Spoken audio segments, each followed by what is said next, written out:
Purva Phālguṇī. Where? Sunset. Romantic time. Love boat. Okay, you have a sunset scene, you go on a cruise. Most lovely part of the cruise, look out over the ocean at the sunset. Sunrise is nice. Sunset is romantic. Right? Sunrise represents waking up and becoming alive and alert. Sunset represents, hey, the night's beginning. Let's go to the restaurant. Let's go to the bar. Let's dance. Let's have a good time. So bhaga, that very word means enjoyable stuff. And the bhaga is the god of enjoyable stuff. I don't want to tell you the curse words in Hindi. If I told you this curse word, you would, even though your skin is so dark, I would see you blush. But this word is also used for the female reproductive organs. So, because that's really enjoyable. That's what everybody's interested in. Every male and every female wants to make it really wonderful. So she can be very enjoyable because that's her power too. Right? So, bhaga. There's a lot of sexual connotation here in this nakshatra, Purva Phālguṇī. There's a lot of materialistic enjoyment in this nakshatra. Then the sun goes down. I don't want to tell you about this guy yet. I'm going to save this guy for last. Because this is going to tell you more about Ādityas.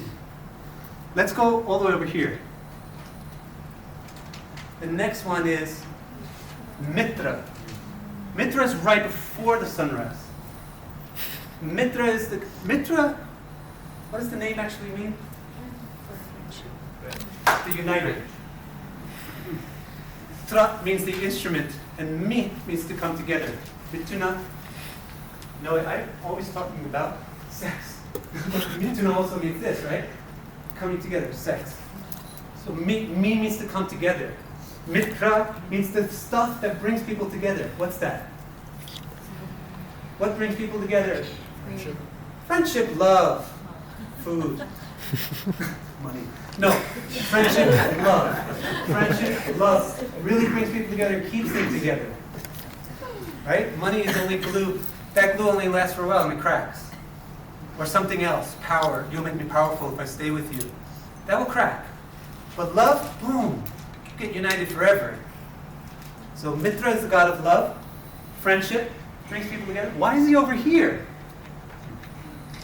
Why is he right there before the sun rises? He fulfills his promise. Mitra is the God who will, you can trust Mitra's promise. He will fulfill his promise. He will give you. That's what love means. Love means don't keep it, give it. And if you want to be happy, there's only one thing that can make us happy. Love. And so the only one activity that makes us happy is giving. I know that no other self-help person in the world will tell you that. Because you still got to keep a little bit for yourself, right? Forget all those guys. Just give. But the problem is you'll actually get hurt. You'll get hurt because you're giving on an illusory level to an illusory person who will exploit you for it. But try it anyway. It's better than regular life. But if you can actually get this connection with God, then you'll really get into the bliss zone. You can get this connection of you actually giving your existence to the person that really deserves it. The person who's at the core of your existence. Then you'll really catch what love is really about. But Mitra's over there because he's going to fulfill his promise. That's another meaning of Anurādhā. Radha is the worship, and then Anurādhā is the fulfillment of the promise that the worship. Remember, this is Purva Vedanta. This is Purva Mimamsa. It's all about you do this ceremony and you get this result. So the Radha here means ceremony, you did your sacrifice. And Anurādhā means what you get afterwards, the fulfillment of the promise. So that's what happens with the sun. He comes up here, he goes down here. Uh-oh, he died. The poor son is dead. And then, ooh, he's going to see Yama down here. Yikes. Now he's going towards his next life, his next birth. And then he gets here. The promise is being delivered. You will rise again. So that's Mitra is over there. That's where Varuna is. Shatabhishak. We talked about the nakshatra already, but that's the original court of Yama, who's judging the soul. And then before that, you're going to have Aryaman, making the promise. Aryaman makes the promise. So Uttara Phālguṇī is all about making the promises. Anurādhā delivers the promise. Uttara Phālguṇī, so it's about marriage, for example, because it's a Phālguṇī, so it's connected with sex. So it's a promise related to sex. So it's marriage, especially marriage. Other kind of contracts too, all kinds of contracts, business contracts, everything. Uttara Phālguṇī, but especially marriage. It's a very super important promise connected with Aryaman and this nakshatra. But in this symbolism of the soul, the sun being the soul, dying over here, right before he gets to Varuna's court, he wants to turn around and run away. Aryaman makes him a promise. I'll get you to the other side. I promise. You'll get there. And he's the head of the Pitris. Aryaman is the foremost of the Pitris. Those are the guys who are going to promise us. Don't worry. This is going to be difficult. But we'll get you to the other side. So then he gets in this court tomorrow. But then he gets us to the other side. So all right, time for me to tell you about who is this? No. You don't even know this person, I bet. This person is very unknown. Mārtaṇḍa. Mārtaṇḍa. Mārtaṇḍa. This is my favorite word to pronounce. There's letters that have the dots underneath them. Go for it. Pronounce it. Feel that Indian bob. Mārtaṇḍa. Mārtaṇḍa. Yeah. Mārtaṇḍa. So you got to curl your tongue up. Whenever you see a dot underneath the letter, you've got to curl your tongue up more than your English body wants to do. Mārtaṇḍa. What's anda? Egg. Egg or womb, any kind of birthing place is anda. And what's mart? Mart is a grammar for the word mrit. You remember mrit? Mort, death. Who's this guy? He's got a dead egg. A dead egg. Ooh, this sounds spooky. Let me tell you a spooky bad story. So Aditi, she's pregnant for the 8th time. She's the universal mother. I mean, she's the archetypical mother. She's not just like, oh, okay, I'm pregnant. She loves her children.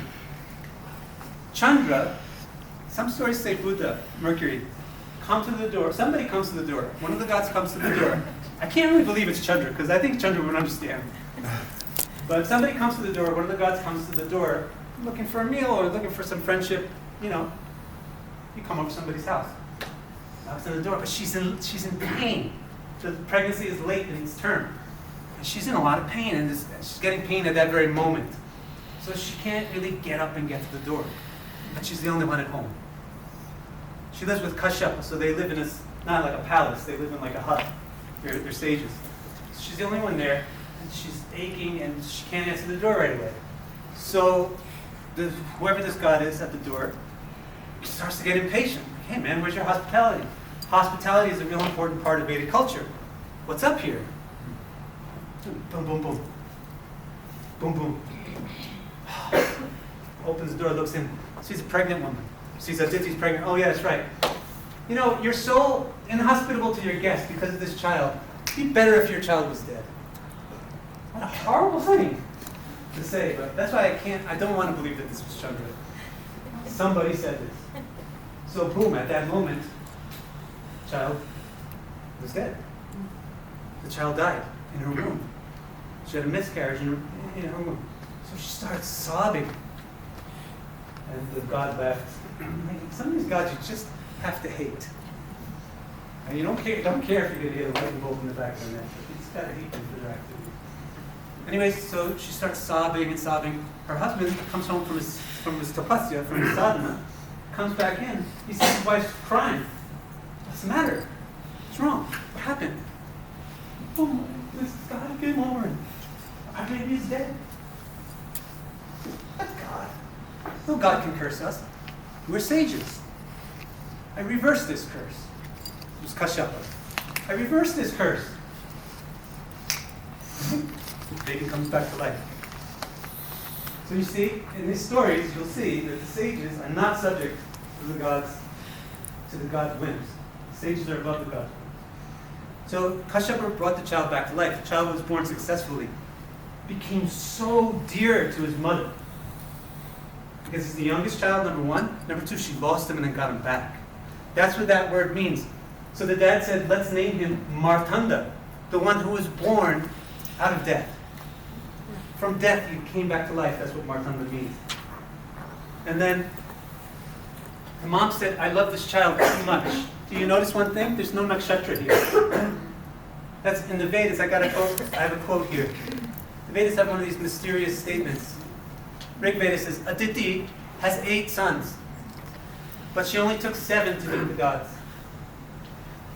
She kept Mārtaṇḍa, and so she didn't take Mārtaṇḍa to see the gods. So you might think, well, she doesn't like Mārtaṇḍa. Why didn't she take him to the gods? Means to Swarga. So she took 7 to Swarga to become nakshatras or to live in nakshatras. Go ahead, you're a big boy now. Go live in your own house. So she sent the 7 sons to go out and live in their own houses. But the 8th one was so dear to her, she didn't want to tell him, go live in your own house. Stay with me. She didn't take him to see the gods to Swarga. But she made him the source of those who spring to life from death again and again. That's Punarvasu. This Mārtaṇḍa lives with Aditi in her home. So he lives with her in Punarvasu. So a lot of Punarvasu's theme is coming also from his presence there. That being dying and then coming back to life. Dying and then ending and then beginning again. And Mārtaṇḍa, you do know him as Vivishwar, the sun god. In the Vaivashvata Manvantara, which is now, this huge period of time, Mārtaṇḍa becomes Surya, the sun, and fathers Vaivashvata Manu, I can't remember his other name, but he fathers the original human being. And then, so he's the source of us, the mortals, the people who spring to life from death again and again. So Punarvasu also has to do with reincarnation. Great story, right? Okay, if you go to the 12-fold scheme of Ādityas, one of the nakshatra-bearing 12-fold is Puṣan. He owns Revatī. Puṣan is another favorite god of mine. Love Puṣan. The word means he nourishes. It's hard to find pictures of many of these gods because most of them are forgotten. But this is an old sculpture of Puṣan. He's the god of nourishment.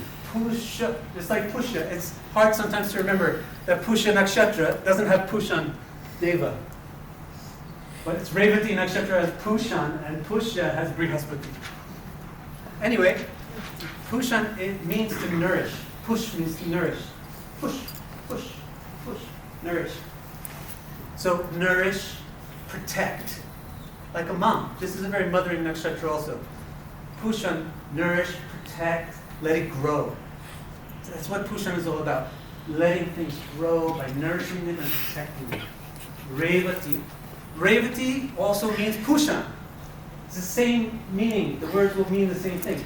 It means protected, nourished, grown up, fulfilled, became big. That's why you can say wealthy, something which has become vriddha. Something which has become vriddha and grown and full. So if you can study Sanskrit, you'll understand stuff a lot easier. Because you'll see, it won't be mysterious. Why is it called Revatī and Puṣan? Because you'll know that means the same thing. So that could become a new branch for Jyotishis to get interested in studying Sanskrit. And you could get more scholarly points too.